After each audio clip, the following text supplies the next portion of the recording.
El olor llegó primero. Picante, aceitoso. No como pan quemado o una vela apagada, sino eléctrico, como si algo vivo estuviera muriendo.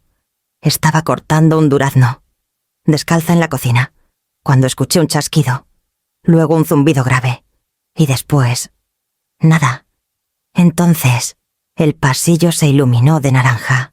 Corrí, gritando por un extintor que sabía que no había tenido en años. Mis piernas se movían más lentas de lo que quería. 73 años, y esa caja de fusibles había estado gimiendo por semanas.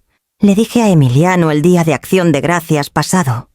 Dijo mamá, «Está bien, siempre ha zumbado». No así. Las llamas avanzaban rápido, voraces y sin rumbo, devorando todo. Desde la colcha de mi abuela hasta el cenicero que mi difunto esposo talló en el 72. Agarré lo único que siempre guardaba en el cajón cerca del fregadero, sus placas de identificación.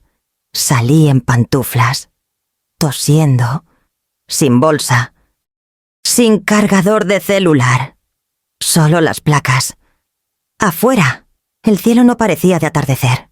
Parecía el día del juicio final. Los vecinos vinieron corriendo.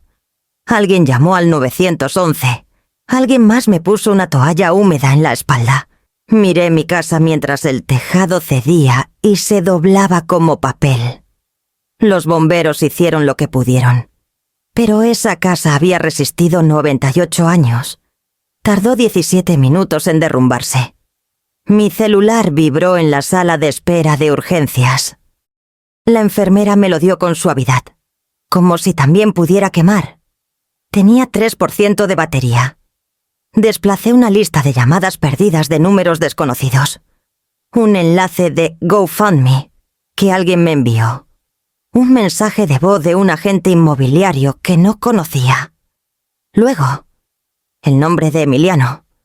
No lo había visto en 8 meses. Mis manos temblaron mientras escribía. Emiliano, por favor. Necesito un lugar donde quedarme. Esperé. Pasaron a un hombre con una pierna rota y miré su yeso hasta que mi celular vibró de nuevo. Su respuesta. Arréglatelas. Luego, un círculo gris apareció junto a su nombre. Mensaje no entregado. Me había bloqueado. No lloré, no hablé. La enfermera volvió con los papeles de alta. Los firmé sin leerlos. Preguntó si alguien vendría por mí. Mentí. Dije que sí. Salí sola al crepúsculo, oliendo ligeramente a lino quemado y antiséptico. El único lugar que sentía familiar era la iglesia de la esquina. Estaba vacía. Pero encontré la camioneta de atrás sin seguro. Olía a himnarios viejos y aceite de motor. Me subí. Me acurruqué detrás del asiento del conductor y sostuve las placas con fuerza en mi palma. Como un rosario. El frío llegó rápido. No había estrellas esa noche. Solo humo en el aire y el eco del silencio en mis oídos. Pensé en llamar a alguien más, quizá a una antigua compañera de trabajo o a mi sobrina en Querétaro, pero cada nombre que consideraba sonaba demasiado a caridad. No estaba lista para eso. Todavía no. Así que susurré la misma frase hasta que me dormí. Solo hasta la mañana. Solo hasta la mañana. Cuando desperté, no estaba sola en la camioneta. Una mujer con un gorro de lana estaba sentada al frente, bebiendo de un termo. No se sobresaltó cuando me moví. Solo se giró y me ofreció una taza caliente. «Té de lavanda», dijo, sonriendo como el amanecer. Parecías tener frío. Su voz era áspera, pero amable, familiar. De alguna manera, «Soy Amalia», agregó. «Manejo la camioneta del banco de alimentos». Envolví mis manos alrededor del calor y asentí, sin saber cómo decir gracias sin que mi voz se quebrara. No hizo preguntas, solo esperó. Así que tomé un sorbo.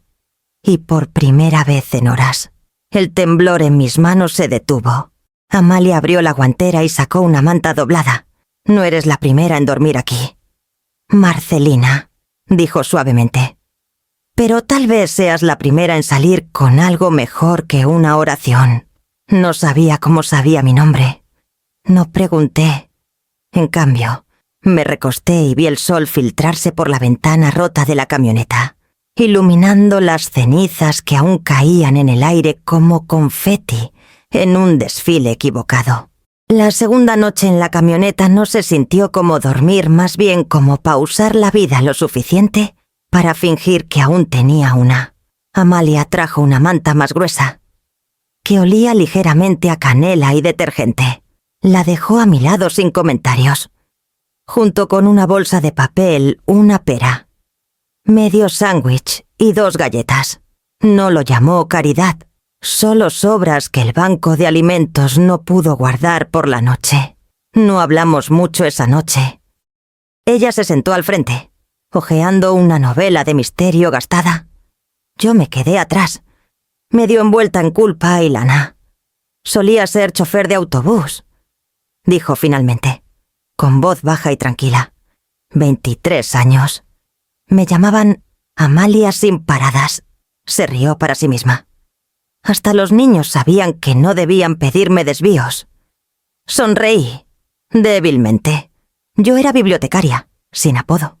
Solo la señora callada con cardigans. Tú me pareces más como una leona con cardigan, dijo, tomando un sorbo de su té. Apuesto a que manejabas ese lugar.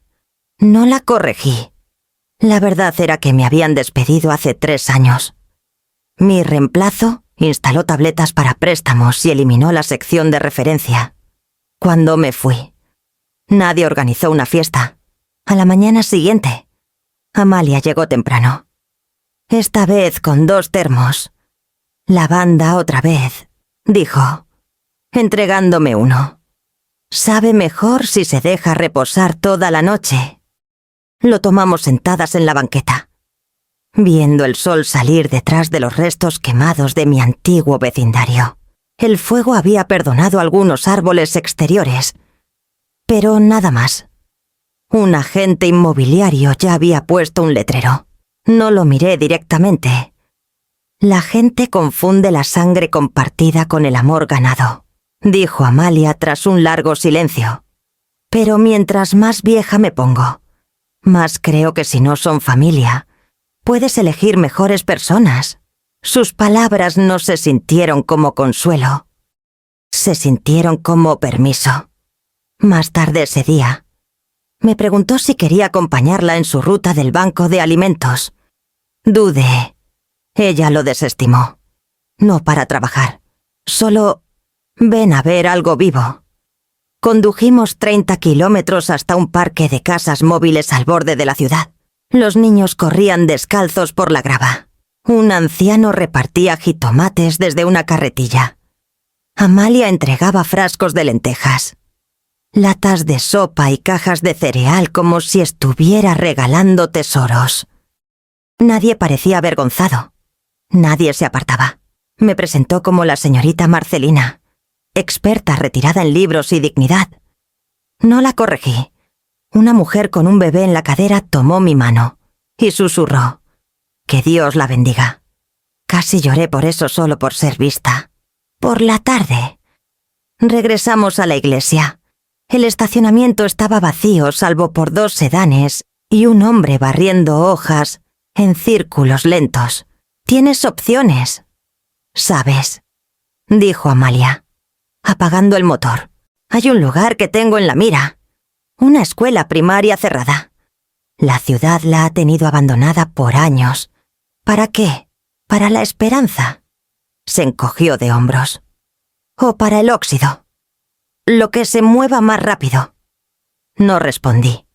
El viento cambió, y el olor a madera quemada se coló en la camioneta otra vez. Esa noche dormí un poco más. Amalia dejó su libro en el tablero, con una esquina doblada. Lo tomé antes de dormir y leí 2 capítulos con una linterna. No había hecho eso en años, no desde antes de que Emiliano dejara de llamar en mi cumpleaños. A la mañana siguiente, doblé cuidadosamente la manta con olor a canela y esperé en la banqueta con 2 tazas. Ella llegó tarde, agitada pero sonriendo, y aceptó la suya como un ritual. «Tengo una idea loca», dijo, deslizándose al asiento del conductor. «Pero va a requerir llaves, una pala y 0 preguntas». No me inmuté.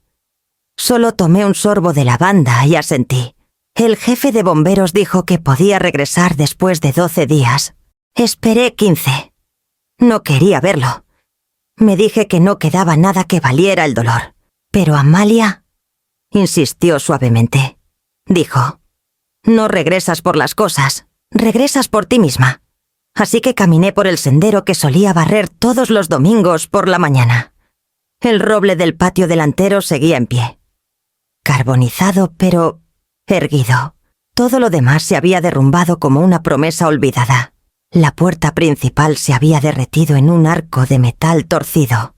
Lo pasé, crujiendo aislamiento ennegrecido bajo mis zapatos. El aire aún apestaba a plástico y desesperación. El pasillo era irreconocible, pero conocía las tablas del suelo de memoria. 7 pasos desde la entrada, y a la izquierda, eso solía ser la habitación de Emiliano. No había nada entero, nada intacto, solo el marco derretido de su vieja litera. La pared donde medía su altura año tras año se había doblado y descascarado, desaparecida.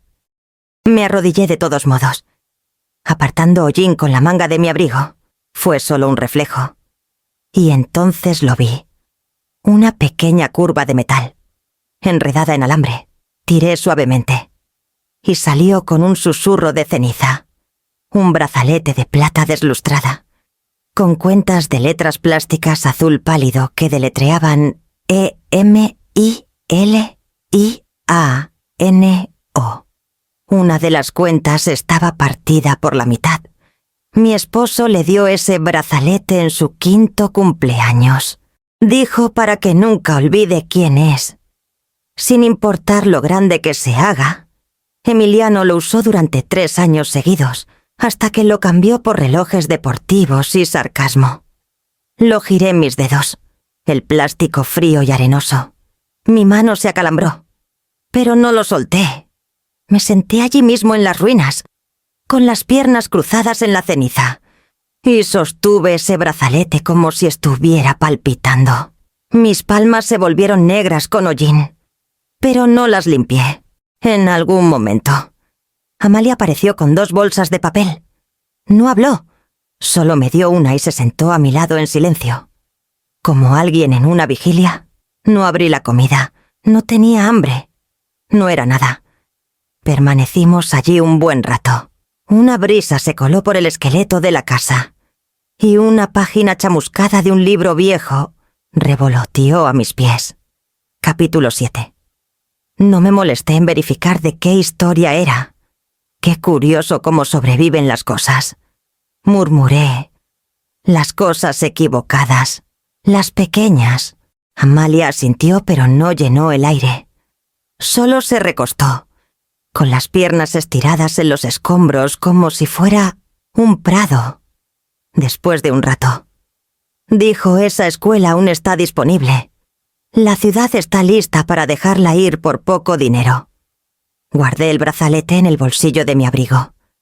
Se sentía más pesado de lo que debería. ¿Por qué una escuela? Pregunté, porque es donde a la gente le enseñan que importa. Dijo, podríamos convertir eso en algo. Algo para mujeres a las que les han dicho que no valen. El sol se movió entre las vigas y las ventanas rotas. Noté un destello de luz atrapado en un charco junto a lo que solía ser mi comedor. No tengo un hogar, susurré. No, dijo Amalia, pero tienes pedazos. Y así comienzan los hogares. Me levanté, sacudiendo la ceniza de mi abrigo, aunque se aferró a las costuras. Cuando nos fuimos, no miré atrás, pero no dejé el brazalete. Todo comenzó con una taza de café que no pedí. Una joven con un delantal de girasoles me la pasó por la ventana de la camioneta del banco de alimentos una mañana, mientras Amalia organizaba las últimas latas. Apenas parecía tener 20 años. Su gafete decía Carmen con un corazón sobre la A. Te vi aquí la semana pasada. Dijo, parecías cansada. Solo quería hacer algo amable. Tomé la taza, sorprendida por el calor. Gracias, Carmen. Se quedó un momento, dudando. ¿Te importa si tomo una foto rápida? Solo el mundo necesita más suavidad como esta. Debería haber dicho que no, pero estaba cansada. Y ella había sido amable. Y una parte de mí, algún pedazo magullado y sin guardia, pensó, ¿qué daño puede hacer? Así que sonreí. Pequeña, gastada. Ella tomó la foto y me agradeció de nuevo, antes de regresar al otro lado del estacionamiento, hacia su cafetería. 2 días después, entré al banco de alimentos de la iglesia y encontré a Amalia sosteniendo su celular como si pudiera morder. Marcelina, dijo lentamente, estás en internet. Mi estómago se hundió. La publicación de Carmen se había vuelto viral. Más de 700.000 me gusta. Los comentarios llegaban a raudales. Se parece a mi abuela. Espero que esté bien. Que alguien la ayude. Y debajo un enlace de GoFundMe, titulado Restaurar la dignidad para Marcelina, para el final del segundo día. Había superado los C950.000. Al tercero. Alcanzó los C2000.000. Me senté en el banco trasero del santuario vacío de la iglesia. Atónita. No había pedido esto. Ni siquiera sabía qué haría con el dinero. Pero la gente dio de todos modos. Algunos dejaron notas. Por la historia del brazalete. Porque me recuerda a Sekiti, a quien quiero ser. Ella merecía algo mejor. Esto no lo arregla. Pero tal vez ayuda. Lloré. Pero no de vergüenza. Lloré porque, por primera vez desde el incendio, extraños habían mirado directamente mi dolor y dijeron, «Tú importas». Entonces Amalia señaló algo. Marcelina, baja hasta la última donación. Estaba enterrada entre cientos de regalos de C200 y C500, pero una línea destacaba sola. Anónimo. C40, 1040 millones de pesos. Mi mano se entumeció. Miré la pantalla como si pudiera fallar y desvanecerse. ¿Es real?, susurré. Amalia ya estaba llamando al contacto de GoFundMe. La cantidad había sido verificada. Transferida. Bloqueada. Sin nombre. Sin mensaje. ¿Quién haría eso?, pregunté. Amalia se recostó contra la pared, observándome con cuidado. Alguien con dinero. Y con culpa. O visión. Mi mente fue inmediatamente a Emiliano, pero lo descarté. Mi hijo no había llamado. Ni siquiera me había desbloqueado. Esa noche me senté con el registro de mi nueva vida y el peso de lo que ahora tenía. La camioneta de la iglesia. El brazalete. La manta de canela de Amalia. Y 40 millones de pesos que no pedí. Escribí una carta. A quien seas, gracias. No por el dinero. Por recordarme que algo sin quemar aún vive. Amalia y yo hablamos hasta tarde en la noche. Sobre la escuela. Las mujeres que conocimos en las rutas del banco de alimentos. La camarera del motel que me dijo en voz baja que dormía en el armario de ropa blanca durante las horas libres. La madre soltera que forró su cajuela con peluches para que su pequeño durmiera mientras ella manejaba para Rappi. Comenzamos a escribir nombres. No solo de personas necesitadas, de personas que habían sido borradas. Quiero que este sea un lugar al que vengan a reescribir su historia, dije. No un refugio, un santuario. Amalia sonrió. Entonces, será mejor que consigamos las llaves antes de que alguien más vea el fuego en esto. A la mañana siguiente, llamé al secretario municipal. La propiedad de la escuela abandonada acababa de pasar su inspección ambiental. El expediente había estado inactivo durante 4 años. Dije que estaba lista para firmar. Dijeron que era la única que había preguntado. El correo llegó al amanecer, enterrado bajo una docena de notificaciones de GoFundMe y mensajes de alcance comunitario. Era del equipo de relaciones con donantes de la plataforma. Asunto: respecto a la contribución anónima. C40M. Me preparé, medio esperando una reversión, un error o alguna cláusula legal que no había notado. Pero el mensaje era simple, cortante y preciso. El donante desea permanecer en el anonimato. Sin embargo, ha adjuntado una única estipulación a la donación. Úselo para otras como usted, silenciosamente, sabiamente, sin firma, sin más instrucciones. Lo leí 2 veces, luego otra más en voz alta así a Amalia, mientras vertía café en vasos de papel en el banco de alimentos. No dijo nada por un largo momento. Solo asintió una vez y murmuró. Suena como alguien que entiende el valor más allá de las etiquetas de precio. Ese mismo día, manejamos hasta Altos de Nogal la escuela primaria cerrada que Amalia había mencionado. Estaba a 2 cuadras de un antiguo jardín comunitario y a 3 del paso elevado de la autopista. Las rejas estaban encadenadas. El asta de la bandera estaba doblada. La pintura se descascaraba como una quemadura de sol. Pero los cimientos eran buenos. Se podía sentir. Caminamos entre vidrios rotos y pasillos olvidados. Presioné mis dedos en la puerta astillada marcada biblioteca e imaginé estantes de nuevo. Sonrisas. Voces que no pedían permiso. Amalia encontró un pizarrón viejo detrás de una lona. Escribió en letras grandes: «Este sigue siendo un lugar para comienzos». 2 semanas después, compré el edificio en efectivo, sin préstamos, sin corte de cinta. Solo una firma silenciosa y un apretón de manos de un secretario municipal que parecía agradecido de que a alguien le importara. No le dijimos a la prensa. No queríamos aplausos. Usé una parte del fondo para pagar a contratistas con licencia del refugio de mujeres al otro lado de la ciudad. Mujeres certificadas, pero que seguían siendo ignoradas. Llegaron con cinturones de herramientas y planos.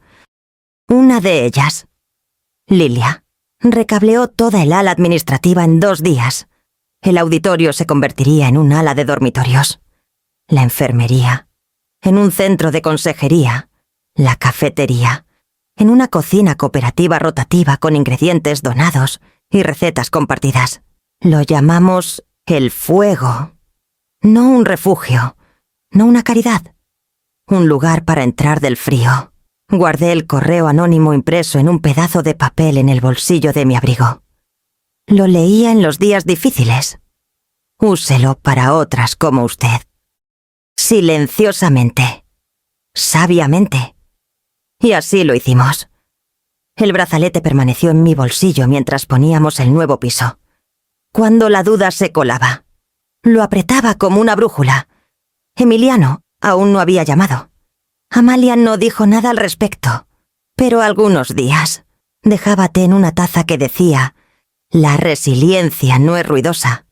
Y sabía que ella eso entendía. Compramos catres y ropa de cama. Trabajamos hasta tarde. Los voluntarios llegaron no por titulares, sino porque la voz se corrió entre las personas que habían conocido el suelo. Y finalmente escucharon que alguien estaba construyendo un tejado. No tomé fotos, pero guardé cada nombre que cruzó esa reja. El último día de la renovación. Me paré en el centro de la antigua oficina del director. Ahora una sala de lectura iluminada por el sol. Amalia se apoyó en el marco de la puerta. Con los brazos cruzados. «Espero que el donante sepa», dije, «que construyó algo real aquí». Ella sintió. «Lo sabrá. Tal vez no en aplausos, pero en historias susurradas cuando nadie está mirando». Afuera, el camión de correo se detuvo, y el conductor saludó. Me entregó un sobre pequeño sin dirección de remitente. Adentro una llave y una nota en una letra desconocida. «Desbloqueaste algo más grande que un edificio». El primer golpe de martillo resonó como una canción. No celebramos con discursos ni cámaras, solo guantes. latas de pintura y sudor. Cada pasillo, cada ventana, cada pestillo roto fue tocado por manos que alguna vez fueron rechazadas.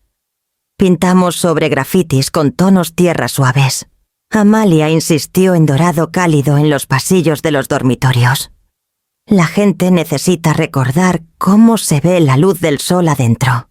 Dijo, quitamos los casilleros viejos y los reemplazamos con estantes. El laboratorio de ciencias se convirtió en una sala de meditación tranquila. Y el gimnasio OE. El gimnasio se volvió algo hermoso. Idea de Amalia. Una cocina comunitaria abierta con una mesa larga de madera y una pared de platos disparejos. Cada uno traído por una residente. Conservamos el letrero original sobre la puerta principal. Pero plantamos romero y lavanda debajo. Una de las voluntarias más jóvenes dijo que deberíamos nombrar el lugar. «Algo nuevo. Llámenlo como es», dijo Amalia. «Ceniza y flor». Y así lo hicimos. La primera en mudarse fue Estela. Llegó con 2 maletas y un cojeo. Sobreviviente de cáncer de mama. Exbibliotecaria, aunque nunca se llamó así. Solo alguien que aún recuerda el sistema Dewey. Su hija Nola, que había visitado en 7 años, dijo que no podía con el drama. Su hijo la llamaba una vez al año en días festivos, normalmente borracho. Estela trajo sus propias sábanas. Azul pálido. Escogió la habitación de la esquina, la que tenía vista a los parterres de romero. Cuando le di las llaves, me miró directo a los ojos y dijo, «¿Tengo que ganarme esto?» «No». Respondí, «Ya lo hiciste, esa noche». Horneó pan en la nueva cocina. El aroma llenó cada cuarto levadura. Mantequilla, romero. Escribió la receta y la pegó al refrigerador con un imán en forma de brújula. Amalia y yo nos sentamos con ella mientras contaba historias sobre su jardín que nunca creció y los diarios que llenó pero nunca volvió a leer. Le conté sobre Emiliano, sobre el incendio. No lloré esta vez, no lo necesitaba. Ella escuchó como lo hacen las bibliotecarias, con la paciencia de alguien que sabe que el silencio es parte de la historia. Llegaron más mujeres. Clara, que había escapado de un matrimonio abusivo y no había dormido bajo techo en 9 meses. Perla, que alguna vez fue su chef en Mérida antes de que la vida diera un giro. Cada una traía su pasado, pero dejaba su vergüenza en la puerta. No las llamábamos residentes, las llamábamos guardianas. Todas teníamos tareas, incluso Amalia. Nadie estaba por encima de nadie. Algunas plantaban hierbas, otras limpiaban ventanas. Yo enseñaba una clase de escritura en lo que solía ser el Salón 4C. El último viernes del mes tuvimos nuestra primera cena comunitaria. Espagueti, pan casero, risas que rebotaban en paredes antes silenciosas. Nadie pidió oraciones. Pero cuando Estela se levantó y brindó por tierra buena y raíces nuevas, todos levantaron sus vasos. Esa noche, caminé por los pasillos sola, revisando cosas. Me detuve frente a cada puerta, escuchando, no por problemas, sino por paz. Afuera, el romero susurraba en la brisa. Metí los dedos en la tierra, solo para sentirla. La vieja escuela también se había quemado una vez en la sala de calderas, en 1984. La ciudad nunca la reparó por completo. La dieron por inservible. Pero a veces las cenizas solo esperan las semillas correctas. Adentro, alguien había pegado una nota en mi puerta. Soñé anoche, y el sueño no terminó en pérdida. Sonreí y la doblé en mi bolsillo junto al brazalete. Y entonces noté que mi celular parpadeaba. Un mensaje de Emiliano. No respondí al primer mensaje, ni al segundo. El nombre de Emiliano parpadeando en mi pantalla se sentía irreal, como ver el fantasma de alguien que se fue sin morir. El tercer mensaje llegó a medianoche. «Mamá, no sé qué está pasando, pero necesitamos hablar. Lo miré por un largo rato antes de bloquear el celular y ponerlo boca abajo en la mesa, junto a la receta de pan de Estela. A la mañana siguiente, Amalia me dio un café sin decir una palabra. Había visto el nombre parpadear en mi pantalla el día anterior, pero nunca insistió. Esa tarde, descubrí por qué estaba llamando. No era amor, no era culpa, era la hipoteca. Una antigua compañera de trabajo suya, alguien que es voluntaria. Los fines de semana en nuestra cocina comunitaria, reconoció el apellido. Dudó al contarme. Dijo que intentó solicitar un préstamo de alto apalancamiento. Explicó suavemente. Mencionó que estabas en algunos documentos antiguos como cofirmante. Lo marcaron durante la verificación. Parpadeé. No he confirmado nada para él en años. Ella asintió. Cierto, pero aparentemente el banco hizo una verificación de antecedentes suave. Y bueno, tu estado actual de activos netos no coincide con su solicitud. Eso levantó banderas rojas. No entendí al principio. Y luego lo hice. Nogal. Él pensaba que no tenía nada. Todavía me imaginaba durmiendo en una camioneta con una manta prestada, pero mi nombre ahora estaba en la escritura de una propiedad renovada de millones de pesos, con mejoras de capital, equidad y liquidez en efectivo aún por la donación anónima. Me había convertido en una anomalía financiera. Un riesgo para él. Me reí. No fuerte. No con crueldad. Solo la risa sin aliento de alguien viendo cómo el suelo cambia. Emiliano había presentado documentos asumiendo que yo seguía siendo... menos. Ahora el banco había desenmascarado su farol. Salí a los parterres de romero y pasé mis dedos por los tallos verdes suaves. La tierra aún estaba húmeda por el riego de la noche anterior. Arranqué algunas malas hierbas lentamente, anclándome. Adentro. Abrí mi celular y leí su mensaje más reciente. Mamá, dijeron que tus activos marcaron el sistema. No lo entiendo. ¿Qué es este lugar que compraste? Sin un cómo estás, sin un lo siento por bloquearte. Solo confusión envuelta en derecho. Respondí con 5 palabras. Lo resolví, silenciosamente. No envié nada más. Esa noche... organicé nuestro círculo de poesía en el antiguo salón de música. Estela leyó un poema sobre ser vista. Amalia tocó notas suaves en un teclado rescatado, y me senté bajo luces fluorescentes que instalamos nosotras mismas. Pensando en lo extraño que es el mismo hijo que alguna vez dijo que era una carga, ahora luchando por entender cómo me volví intocable. Qué curioso. Siempre asumió que el poder venía de a quien apartabas. Nunca aprendió que el verdadero poder viene de con quién eliges estar especialmente después del incendio. Los mensajes de voz comenzaron al día siguiente. El primero, corto, cauteloso. Hola, mamá. Solo me preguntaba si podríamos hablar alguna vez. Espero que estés bien. El segundo, más animado. Quería saber cómo estás. No he tenido respuesta. Sin presión. Para el tercero. Fingió que nada había pasado. Pensé que te gustaría saber que Diego hizo el cuadro de honor. ¿Recuerdas cómo siempre decías que tenía tu letra? No escuché el resto.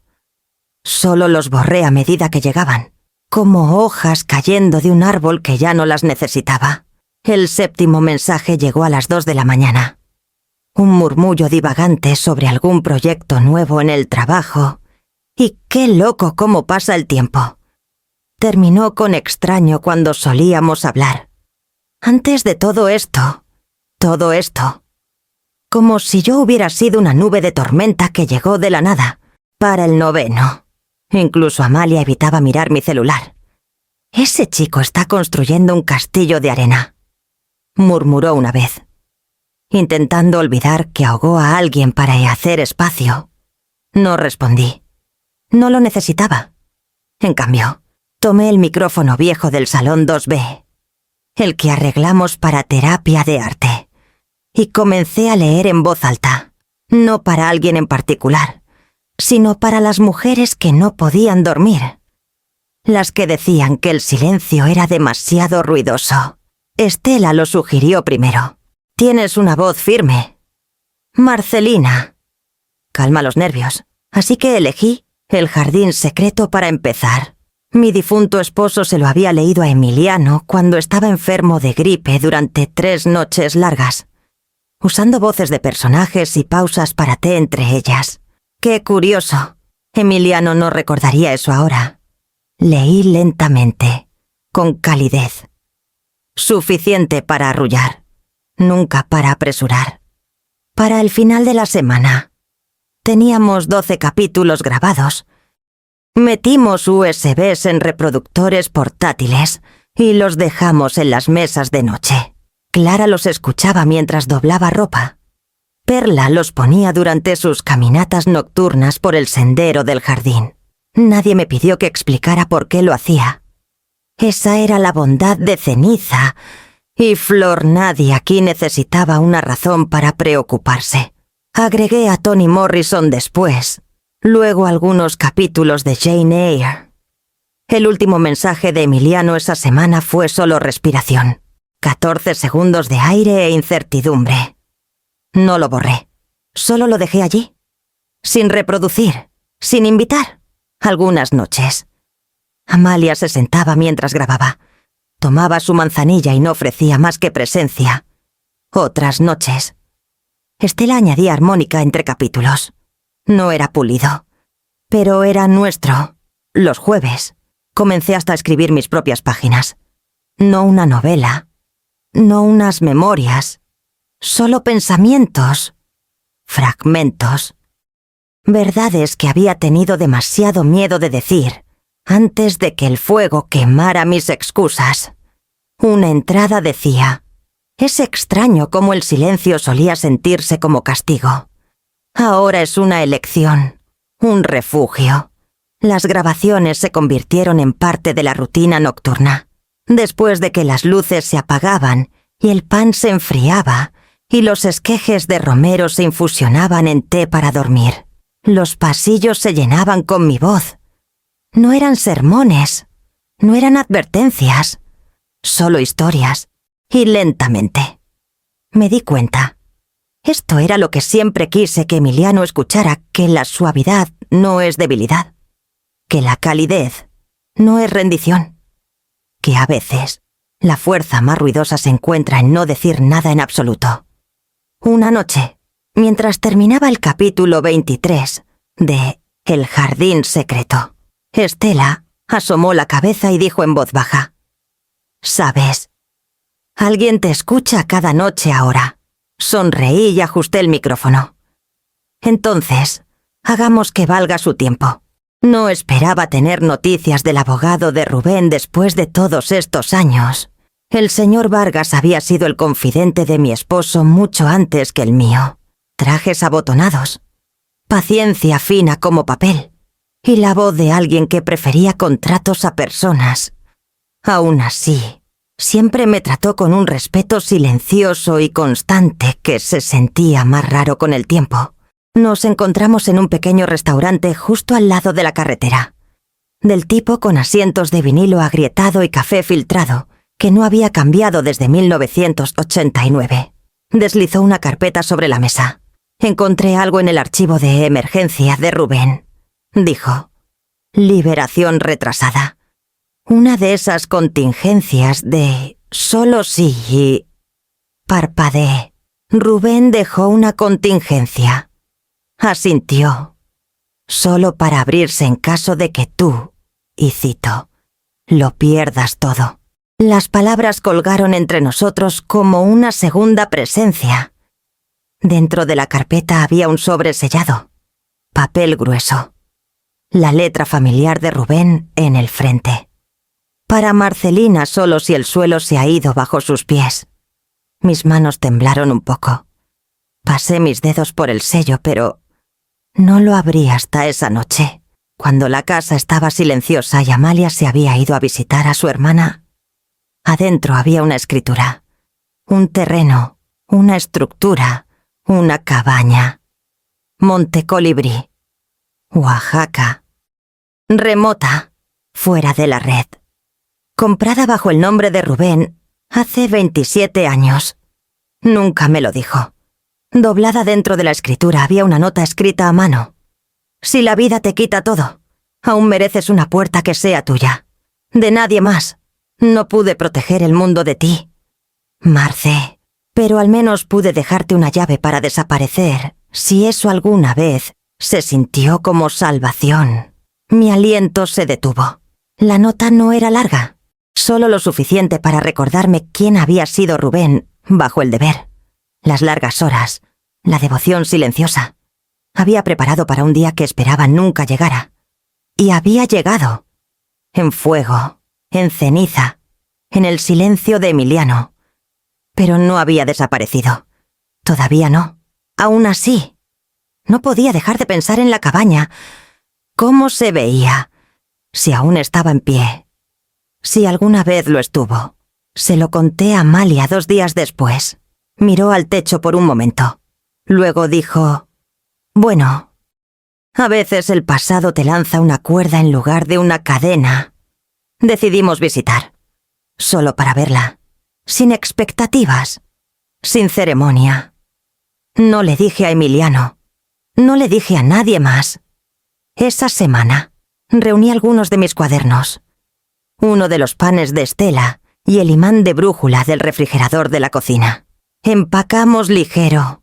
Cuando cerré la reja principal de ceniza y flor, no sentí miedo ni culpa. Solo gravedad. Del tipo que no te jala hacia abajo sino hacia adelante. Amalia calentó el coche. La aplicación de mapas luchó por registrar las coordenadas exactas de Monte Colibrí. Lo que, honestamente, lo hizo sentir más como una promesa que como un destino. Salimos a la carretera justo después del amanecer. El brazalete aún guardado en mi abrigo. El sobre descansando en el tablero como si hubiera esperado décadas solo para esto. Estaba a medio camino de organizar el banco de alimentos cuando Amalia dijo mi nombre no alto. No en pánico. Solo firme. «Marcelina», dijo, parada en la puerta de malla, con los brazos cruzados, la mandíbula tensa. «Tienes una visita». Lo supe antes de siquiera mirar. Emiliano estaba parado en el sendero frontal, con las manos metidas profundamente en los bolsillos de su abrigo como solía hacer de niño cuando lo atrapaban mintiendo. Sus ojos no escanearon el lugar con maravilla ni culpa, solo cálculo. Como si estuviera intentando encajar a ceniza y flor en una versión del mundo donde él seguía siendo el centro. Amalia no se movió. Se mantuvo firme entre él y el umbral. «Solo quiero entender», dijo él. «¿Entender qué?», preguntó Amalia sin rodeos. «¿Culpa u oportunidad?». Parpadeó. «Disculpa, ¿me escuchaste?». No se inmutó. Salí entonces, limpiando harina de mis manos con un trapo. El aroma a romero aún se aferraba a mis mangas de la clase de panadería de esa mañana. Emiliano parecía más viejo de lo que recordaba. No solo cansado, sino moldeado por algo más pesado. Un cansancio que no tenía nada que ver con la edad. Abrió la boca. «Pero hablé primero. Me dijiste que lo resolviera». Bajó la mirada. Dejé que la pausa se alargara. Lo hice. Su cabeza se levantó como si no hubiera esperado que estuviera tranquila. Tal vez ni siquiera presente. «Mamá, yo no sabía que las cosas estaban tan mal para ti. No sabía lo del incendio, Emiliano. No alcé la voz. No me acerqué. Simplemente me quedé allí, tan arraigada como las raíces de romero junto a la reja. No estoy aquí para lastimarte», agregó, más suave. «Solo vi todo en línea. El GoFundMe. Este lugar. Que lo compraste. Que tú hizo un gesto vago, hiciste todo esto». Observé sus ojos moverse desde el columpio pintado del porche hasta el letrero de bienvenida escrito a mano. luego a las macetas llenas de romero y menta. Esto es un refugio. Dijo, no, corregí. Es un hogar, un refugio. Un lugar construido por mujeres a las que no se les ofreció tierra más suave, así que plantaron la suya propia. Su voz se quebró. ¿Por qué no me lo dijiste? Casi me reí, en cambio. Dije, porque me bloqueaste. Emiliano, no querías mi voz cuando estaba pidiendo ayuda. No la obtienes ahora solo porque encontró su propio eco. Retrocedió como si las palabras quemaran. Tal vez lo hicieron. No quise cortarte para siempre, murmuró. No quise perder todo en un incendio. Respondí. Silencio. La mano de Amalia descansaba suavemente contra la puerta de malla. Aún observando. Sin interferir. Pero tampoco yéndose. Emiliano miró más allá de mí. ¿Quieres que me vaya? Miré el romero, las escaleras que pintamos la primavera pasada, el espacio entre nosotros. No respondí. Solo me giré y regresé adentro. No por enojo, por paz. Comenzó con un golpe, no en la reja principal. Emiliano ahora sabía mejor sino en la cerca lateral, donde llegaban las entregas. Estaba parado allí con una sonrisa cansada y un camarógrafo sosteniendo lo que parecía un celular en un estabilizador. «Mamá», dijo, lo bastante alto para que el micrófono en su chaqueta lo captara. «Solo quiero un momento. Debería haber cerrado la puerta». Pero no lo hice. Una parte de mí estaba cansada de las sombras. Otra parte quería creer que no estaba aquí para actuar. Entró, con los brazos abiertos. No avancé. Me abrazó de todos modos, rígido y unilateral, detrás de su espalda. El camarógrafo dio un asentimiento sutil y siguió filmando. «Te he extrañado», susurró Emiliano, lo bastante alto para que se escuchara. «Siempre has sido la mujer más fuerte que conozco». Presionó su mejilla contra la mía. Desde lejos, probablemente parecía conmovida, emocionada, perdonadora, pero lo que la cámara no vio fue su aliento contra mi oído. «Esto se volverá viral, mamá. Es buena prensa, para ti también». Ahí entendí. Esto no era una reunión. Era una repetición. Una que él estaba produciendo. Se quedó 10 minutos. Suficiente para grabar tomas del jardín. De mí sosteniendo un pan de Estela. De Amalia saludando con cautela al fondo. Se filmó abrazando a 2 residentes, una que claramente no entendía qué estaba pasando, y otra que parecía visiblemente incómoda. Cuando se fue, me sentí exprimida, no enojada, solo vacía. 3 días después, Amalia irrumpió en la cocina sosteniendo su celular. Enciende el canal 7. Ahora, el título en la pantalla decía: «De distanciados a abrazados». Momento viral entre una defensora de los sin hogar y su hijo conmueve a millones. Ahí estábamos, abrazándonos, pan en mano, piano al fondo. El video editado cortaba justo antes del susurro de Emiliano. El segmento terminó con su voz en off a veces. Hace falta perderlo todo para entender qué importa de verdad. Miré la pantalla. Luego, a Amalia. No dijo nada, solo lo apagó. Esa noche, recuperé las imágenes de seguridad al aire libre del centro comunitario.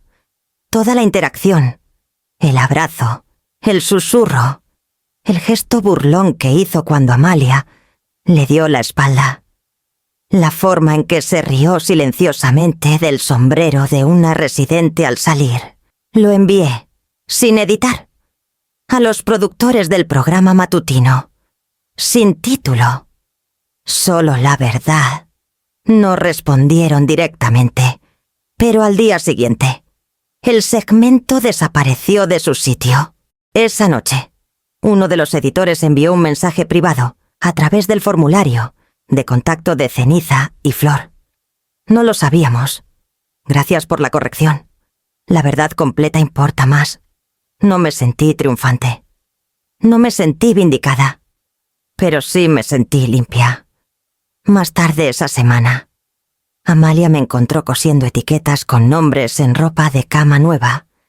Se detuvo, con una sonrisa tranquila en el rostro. «¿Aún crees en la verdad?», dijo, «incluso cuando la empaquetan de nuevo». «Tengo que hacerlo», respondí. «De lo contrario, sería solo otra versión de él». No dije su nombre. No lo necesitaba. Esa noche grabé otro capítulo de Jane Eyre. Amalia tocó acordes suaves detrás de mí. «Y Estela, ahora nuestra archivista no oficial», susurró. «Intentó convertir tu historia en un titular». Sonreí. «Pero este lugar», dije suavemente, «este lugar no repite mentiras». La idea vino durante una tormenta. La lluvia golpeaba las ventanas como dedos viejos, suaves y persistentes. La mayoría de las mujeres se quedaron adentro esa noche. Algunas leyendo, otras jugando cartas. Unas pocas solo sentadas en el pasillo viendo caer la lluvia. Yo también miré. Y pensé en los silencios que cargábamos, no los que nos imponían, sino los que elegíamos. No por miedo, por preservación. A la mañana siguiente, despejé una pequeña habitación trasera junto a la cocina, apenas lo suficientemente amplia para un tapete. Un banco y un estante. Las paredes aún olían a tiza y pegamento de hace décadas. Cuando esto era la escuela primaria Nogal, la pintamos de gris lavanda.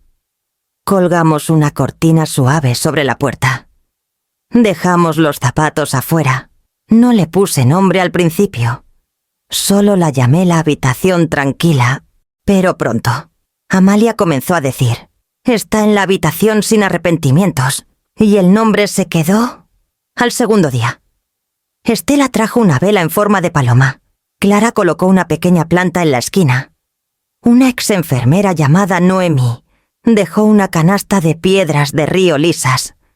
La gente entraba y salía, a veces por 5 minutos, a veces por 1 hora, a veces solo lloraban.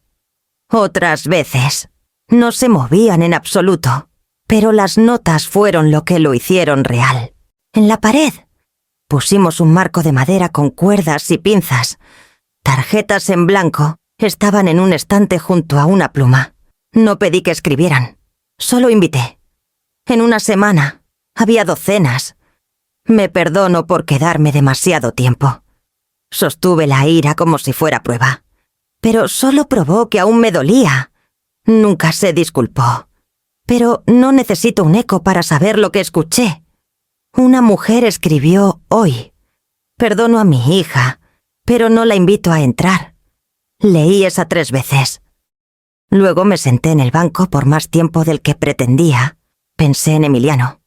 Su mensaje de voz, su aliento, su espectáculo. No lo odiaba, no le deseaba daño. Pero tampoco lo invité a entrar. El perdón. Estaba aprendiendo. No requería reunión.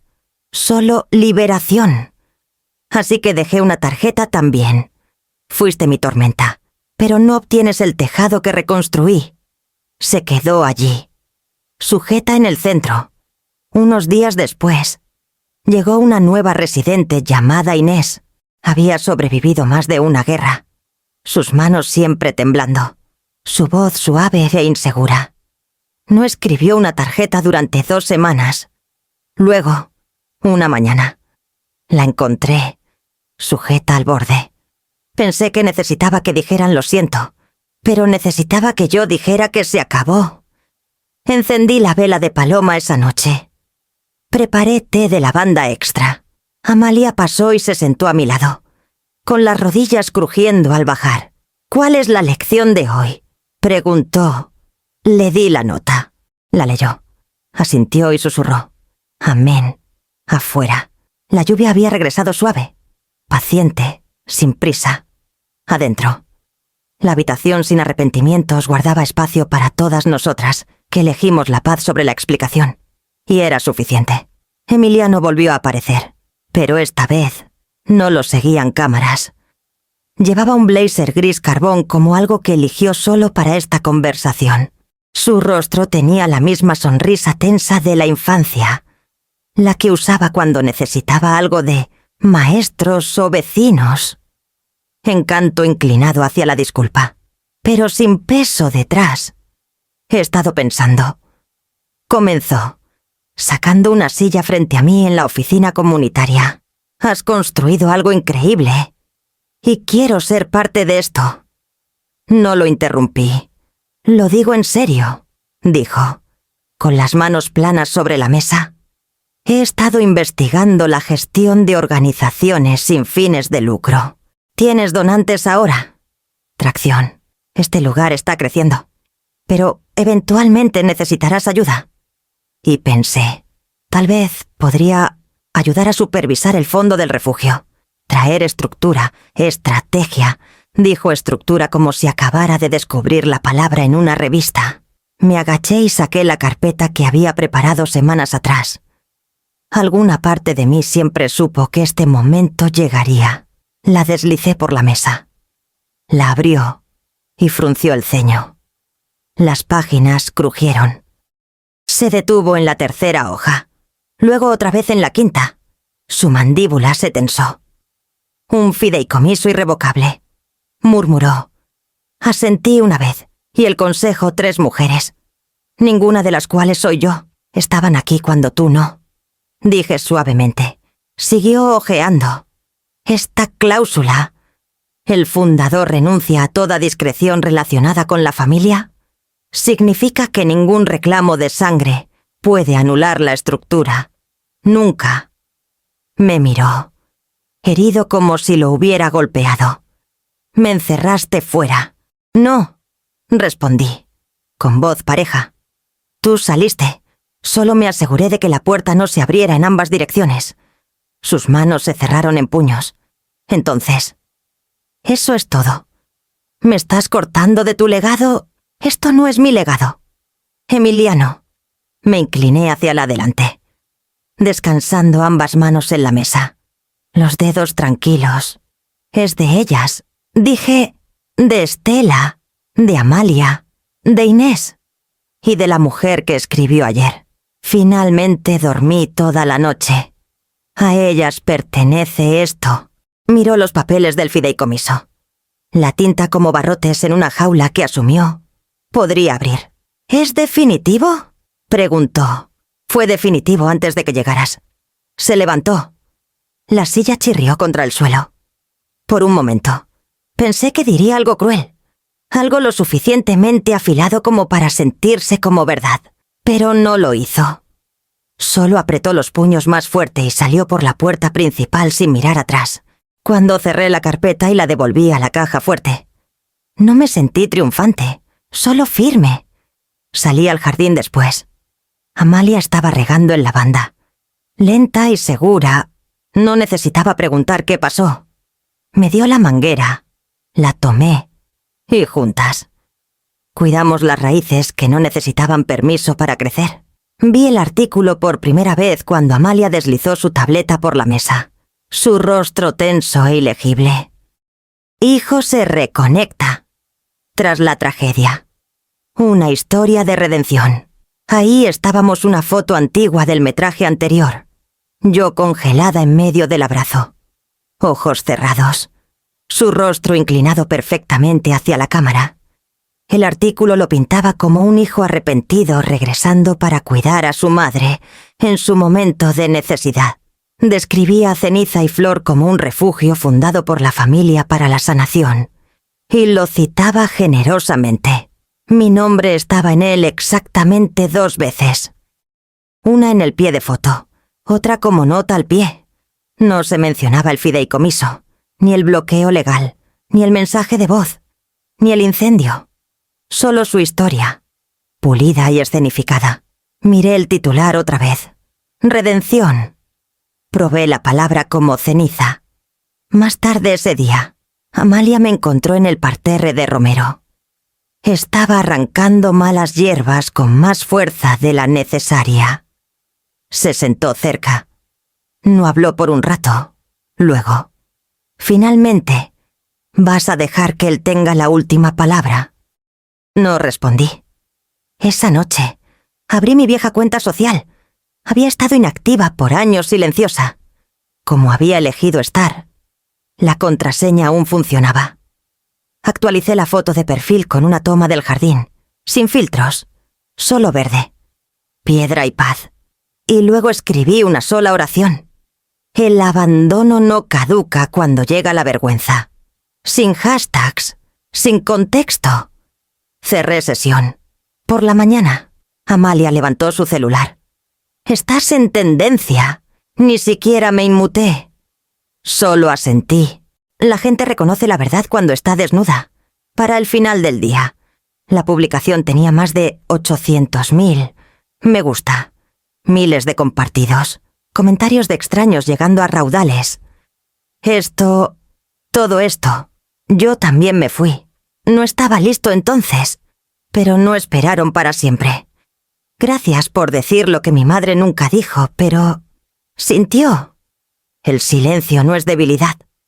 A veces ese es el único idioma que habla la sanación. Algunos reporteros locales llamaron, pidiendo entrevistas. Las rechacé todas.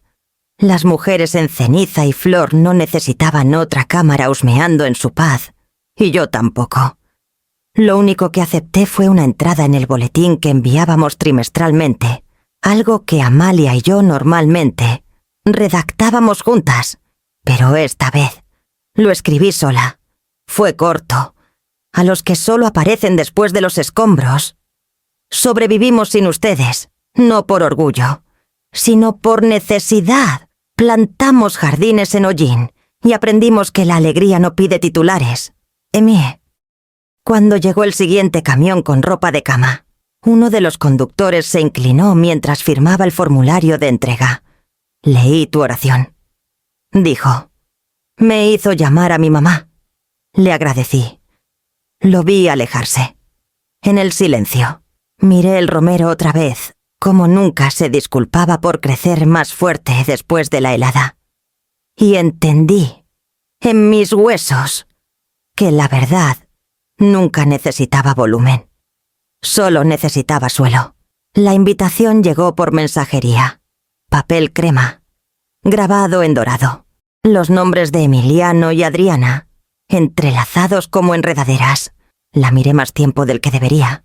No porque estuviera conmovida, porque no lo estaba. El sobre estaba dirigido en caligrafía, sin dirección de remitente, sin mensaje adentro. Amalia lo leyó por encima de mi hombro y soltó un solo «mp». Supongo que incluso la culpa usa smoking. Murmuró, regresando a la cocina. No iba a ir, de verdad. Pero algo en la elegancia forzada de todo esto me hizo pausar, no por esperanza, ni siquiera por curiosidad, solo una especie de desafío silencioso. Llegué en gris pizarra. No negro, no había necesidad de luto. No rojo, no había necesidad de provocar. Solo pizarra, como piedra. El lugar era de vidrio y oro, y techos altos que hacían eco. Un pianista tocaba algo delicado cerca del bar. Adriana reía como si lo hubiera ensayado. Nadie me saludó. En la entrada, una joven con auriculares pidió mi nombre. Lo di. Escaneó la tableta. Escaneó de nuevo. Lo siento. No veo tu asignación de asiento. Por supuesto que no, dije, suavemente. Me hice a un lado. Encontré una esquina tranquila junto a la ventana donde podía ver al equipo de catering, preparando bandejas detrás de un tabique. Una mujer con un delantal negro pasó con una pila de manteles. Atrapé su mirada. Luego saqué un pequeño sobre de mi bolso. ¿Te importaría dárselo a tu gerente? Dije, lo tomó. Luego le di 4 más. Para el personal. Añadí. Dudó. Luego sonrió. Gracias, de verdad. Asentí. Gracias por alimentar a todos. Los observé un momento más, cuán tranquilos eran en su prisa. Cuánta gracia había en su trabajo. Ignorado y constante. Y luego me fui. antes de los discursos, antes de los brindis, antes de que la historia pudiera torcerse otra vez. En el estacionamiento. El cielo era de durazno y ciruela. Me quedé junto a mi coche, respirando el crepúsculo, cuando la mujer con auriculares corrió hacia mí. Señora, Emiliano acaba de notar que no estaba sentada, y está bien. Interrumpí. Dile que hice mi propio asiento hace mucho tiempo. Abrió la boca para responder. Luego lo pensó mejor. Regresó adentro. Me senté en mi coche por un rato, con el motor apagado, escuchando el zumbido lejano de la celebración. Esa noche no lloré, no me enfurecí. Hice té. Leí 3 poemas de nuestro último boletín del refugio. Respondí un correo de una joven trabajadora social en Guadalajara preguntando cómo iniciar algo como ceniza y flor. Luego saqué mi registro. Anoté la donación de C40.000 a bajo trabajo invisible y lo archivé junto a otra entrada marcada paz. Ininterrumpida. No todos los regalos están destinados a abrirse públicamente. Algunos se dejan atrás en sobres blancos bajo bandejas, detrás de cortinas, en manos silenciosas que hacen más de lo que nunca se les agradece, y eso es suficiente. La cabaña crujía como si recordara cosas. Cada vez que el viento cambiaba, la madera respondía no con quejidos de protesta, sino con suspiros de resistencia. Amalia y yo habíamos manejado con termos de caldo y una caja de herramientas que probablemente no usaríamos. Las reparaciones ya estaban en marcha desde hacía una semana. Carpinteros locales trabajaban lento y constante, respetuosos. No hicieron preguntas cuando dije: mantengan los cimientos, solo fortalezcan la columna. Me gustaba verlos quitar la podredumbre mientras dejaban la historia intacta. Ese día estaba parada bajo los aleros, apartando aislamiento suelto, cuando mi guante se enganchó en una rendija en una de las vigas. Un pedazo de papel doblado cayó en mi palma como si hubiera esperado 60 años para ser sostenido. No lo abrí de inmediato. Solo me quedé allí, congelada bajo motas de polvo y aroma a pino, sintiendo algo cambiar. No en la casa, sino en mí. Más tarde, sentada en el porche de la cabaña con Amalia viendo el sol bajar detrás de los árboles. Lo desdoblé. Bordes amarillentos. Letra cursiva inclinada. 5 de mayo de 1957. Si alguien encuentra esto, espero que hayas llegado más lejos que yo. Esto debía ser un retiro. Se convirtió en un recordatorio de lo que no pude escapar. De quien no me siguió, no dejó nombre, solo esto. Ve más lejos y llevas ahí a alguien contigo, una mujer con manos cansadas. No hablamos por un largo rato. Finalmente, Amalia preguntó: ¿crees que lo escribió para ti? No, dije, pero creo que lo escribió para alguien como yo. Aplané los dobleces, tracé las letras otra vez, en ceniza y flor. A la mañana siguiente, hice enmarcar la carta, sin ediciones, sin pulir. La colgamos cerca de la entrada principal, justo donde las nuevas llegadas se paraban para la orientación. Encima, una pequeña placa de latón. Las voces aún hacen eco, algunas desde atrás, algunas por delante. Las mujeres lo notaron de inmediato. Algunas lo leían y seguían caminando. Otras se detenían. Lo leían de nuevo. Una mujer Estela se quedó allí por 20 minutos. Más tarde, ese día, entró a mi oficina. Siempre sentí que me perdí algo. Un tren, un autobús, un llamado. Dijo: «No lo hiciste».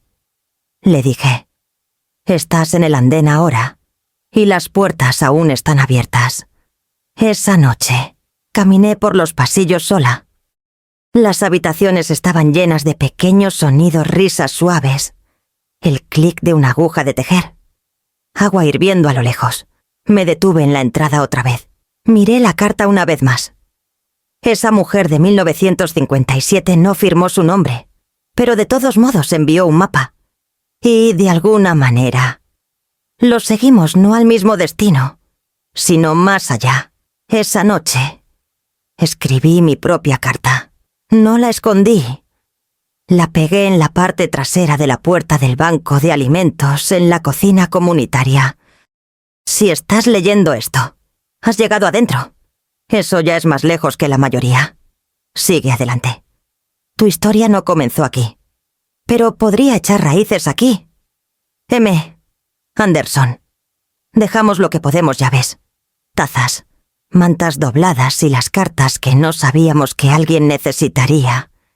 Y esperamos que la próxima mujer las encuentre cuando la luz sea la adecuada, porque a veces la supervivencia es solo la herencia escrita de otra manera.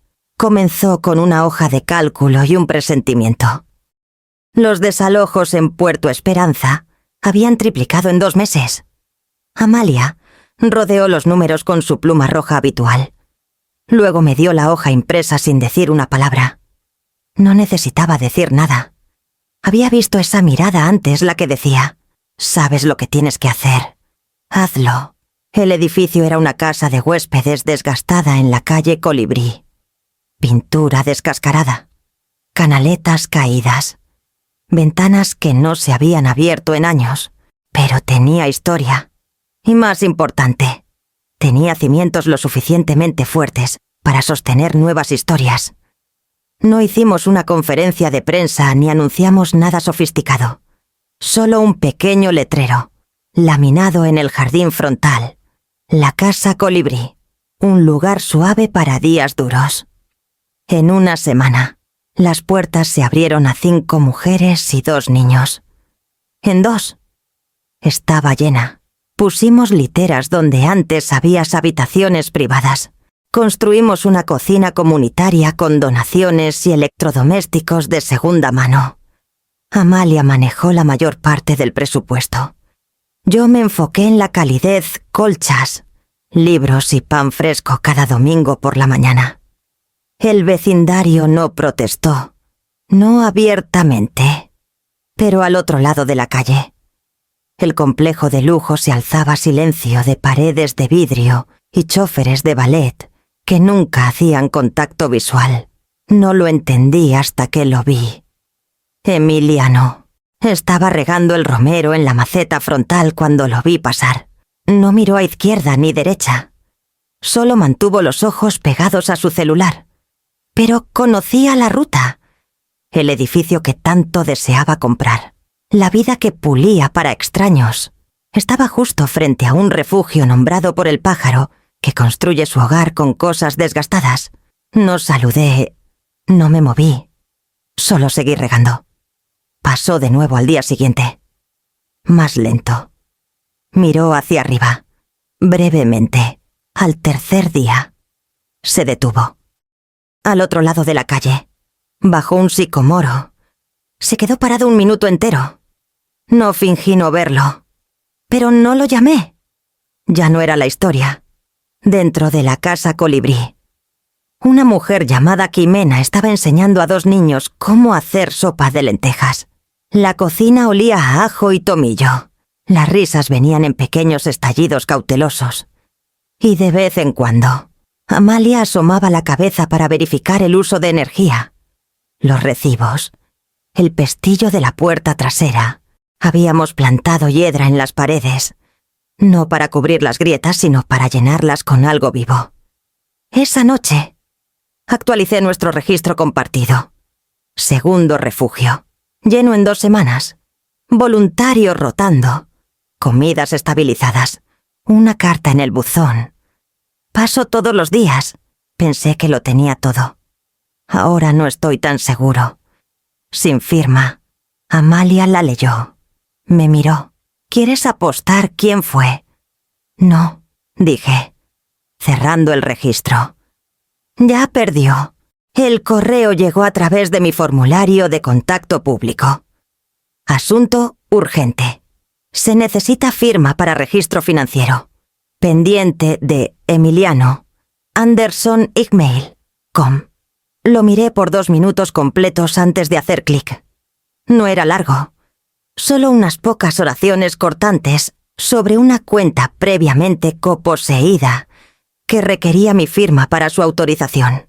Algo de hace años, probablemente cuando tenía 20.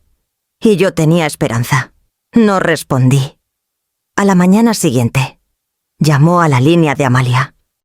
«Suena apurado», dijo, extendiendo el teléfono. Asustado, pero intentando no sonar así, tomé la llamada. «Mamá, hola, solo quería verificar si viste mi correo. Es solo un archivo viejo. Papeles de cuando pusiste tu nombre entonces. ¿Recuerdas?» No respondí. Siguió hablando. «No es gran cosa. De verdad, solo una firma. No te afectará. Solo una formalidad. El prestamista dijo que retrasará las cosas si no lo finalizamos hoy». Aún no dije nada. Luego, exhaló bruscamente. «Mamá, por favor». Y finalmente, hablé. «Una vez me dijiste que lo resolviera. Lo hice. Ahora te toca Yux a ti». Estaba en silencio, tal vez sorprendido de que lo dije sin enojo. «Solo hecho. No quise decir eso como sonó. Sé exactamente cómo lo quisiste decir», dije. «Y lo he honrado». Colgué. Sin dramatismos, sin golpear. Solo un clic simple. Esa noche, recibí una notificación de la aplicación de monitoreo financiero que usaba para rastrear documentos legales de Ceniza y Flor. Actualización de estado. Solicitud de hipoteca. Rechazada razón. El cofirmante rechazó participar. Amalia lo vio aparecer en la pantalla de la oficina. «Supongo que eso responde», dijo, tomando su café. No me regodeé, no sonreí. Pero dormí profundamente esa noche sin sueños, sin peso. Porque a veces, lo más amoroso que puedes hacer es no salvar a alguien que no levantó un dedo cuando te estabas ahogando. A veces, la protección se convierte en habilitación y el adiós más amable es una firma retenida. Cosechamos justo después del amanecer. Las mujeres se movían por las filas, en un silencio suave, las tijeras cortando rítmicamente. La lavanda había prosperado mejor de lo esperado. El compost de Amalia. Algo de sol terco y mucho hablarle a la tierra, supongo. Me arrodillé junto a Estela, que ahora supervisaba el invernadero. Sonrió mientras metía un puñado de tallos en su delantal. «Se siente como si algo que plantamos finalmente se quedó», dijo. «Lo hizo», murmuré. A mediodía. Estábamos enjuagando, secando, atando manojos en tela de muselina. Ximena sugirió que los llamáramos bolsitas de calma. Alguien más, quizá. Marina añadió pequeñas tarjetas adentro, cada una con una línea escrita a mano. Una decía: «No estás olvidada. Tus sueños tampoco». Empacamos 2 docenas en una caja rumbo a un centro penitenciario, en el norte. Un capellán de allí había escrito meses atrás, preguntando si teníamos algo suave para enviar a mujeres que no habían sido tocadas con amabilidad en años. Enviamos lavanda y cartas. Fue suficiente. Más tarde esa semana, pasé por el estante donde estaban los libros de registro de Ceniza y Flor. Abrí el más reciente y añadí: «Cosecha de lavanda completa. Lote para prisión enviado. Despensa de casa colibrí llena. Sin mensajes de voz, sin noticias. Paz manteniéndose firme». No había dicho el nombre de Emiliano en meses. No por enojo, sino porque la historia finalmente lo había superado. La paz no era la ausencia de sonido. Era la firmeza de la respiración. El susurro de las hierbas en el viento. La comodidad de saber que tus manos hicieron crecer algo de las cenizas. Esa noche puse una bolsita bajo mi almohada. Olía a tierra limpia y finales. Cerré los ojos y no soñé. El primer día de cada mes. Coloco las llaves. Están en un pequeño tazón de madera junto a la ventana del comedor en Ceniza y Flor, cada una diferente, algunas de cobre, otras de latón, algunas con dientes anticuados. otras lisas y modernas. Ninguna tiene etiquetas. Las mujeres se reúnen, curiosas en silencio. Las nuevas residentes, tentativas. Las antiguas, reverentes. Nunca las explico del todo. Tomen una. Digo, sosténganla. Llévenla. Sabrán qué desbloquea cuando sea el momento. Al principio. Piensan que es una metáfora, un gesto. Y en cierto modo, lo es. Pero la verdad es que cada llave abre algo. Algunas llevan a otras habitaciones en el piso superior, un rincón de lectura, un pequeño estudio de arte, un cajón en la despensa con una sola carta escondida. Algunas abren la reja trasera, donde plantamos jazmín cerca del compost. Una abre la caja fuerte en la oficina de Amalia, donde guardamos celulares de respaldo para quienes necesitan irse rápido sin preguntas. Y una, la llave que guardo en mi bolsillo, abre la cabaña colibrí. No visito a menudo. Solo cuando necesito sentir la presencia silenciosa de mi difunto esposo. La última vez que fui, dejé una canasta de pan fresco en los escalones. Cuando regresé una semana después, no estaba. Y la lata de té se había movido. No necesitaba saber quién la usó. Alguna libertad no necesita seguimiento. Emiliano no ha llamado en meses. No desde el rechazo de la hipoteca. No desde que dije no sin alzar la voz. No lo menciono a las mujeres. No hay razón. La historia que estoy escribiendo ahora no es sobre un hijo que desapareció. Es sobre manos que se quedaron. Sobre voces silenciadas que ahora aprenden a cantar de nuevo, en cocinas tranquilas. Amalia colgó una pequeña placa en el pasillo la semana pasada. El hogar no es donde te reciben. Es donde dejas de pedir permiso para existir. La nueva residente, una mujer llamada Rebeca, pasó sus dedos por ella 3 veces antes de tomar una llave del tazón. Más tarde, la vi abrir el armario de almacenamiento donde guardábamos abrigos de invierno. Encontró uno de su talla. Salió con los hombros rectos. No dijo gracias. No lo necesitaba. Esto es lo que parece reconstruir no titulares ni aplausos, sino llaves en la palma y aliento en el pecho. Me bloqueó cuando estaba sin hogar. Ahora construyo hogares para las mujeres que olvidan.